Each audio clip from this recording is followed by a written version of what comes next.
শ্রমিক আমার কাছে কাজ শিখে ও তো ক্যালিফোর্নিয়াতে আছে, পুরো হিস্ট্রিটা লিখেছে, ওরা দেখাচ্ছে জগন্নাথ মহাপ্রভু স্নান যাত্রাতে গজানন শৃঙ্গার যেদিন হয় এরপরে জগন্নাথ রাত্রিবেলা অনসর বাড়িতে থেকে যেদিন ভগবান লীলাটা মানব লীলা মতো জ্বর হয়, তারপরে শরীর খারাপ থাকে, জগন্নাথ কোনো দেখতে পারে না।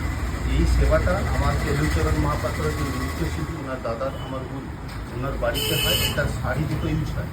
তারপর তেঁতুল বীজটা গুল করে জলের যে সরকারে রান্না হয়, এই আঠাটা মাঝখান দিয়ে আর একটু শাড়ি পেস্ট হয়, তারপরে শাকের গুঁড়ো পাউডার তেঁতুল বীজ এটা লেপ দিয়ে স্ট্রং করা যায়।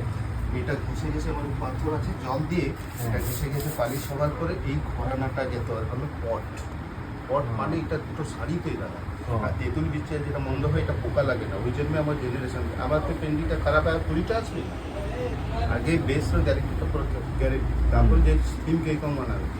এই পটের উপরে ন্যাচুরাল কালারটা চিত্র হয়, ব্ল্যাকটা আছে ভূষা কালি আমার ন্যাচুরাল, সাদাটা হলো শাকের গুঁড়ো পাউডার, লালটা একটা হিন্দুর পাথর, এলোটা হালকার পাথর, ব্লুটা তার এটা কোরাপুর ডিস্ট্রিক্টে আছে। মানে রং ওখানে দেখছেন রং দিয়ে করছে, রং ন্যাচুরাল কালারটা এটা মিক্স করতে হবে না, কালার 5টা কালার তাকে তো 50টা কালার হতে পারে, সবাই পিঙ্ক কালার, এটা কালার লাল কালার তো নাই না, তার সাথে হোয়াইট সাথে রেড মিক্স কালার চলে আসবে, সেইভাবে কালার মিক্স হবে।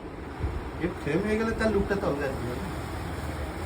এই জিনিসটা ছোট জিনিসটা ফ্রেম হয়ে গেলে বড় হয়ে গেল।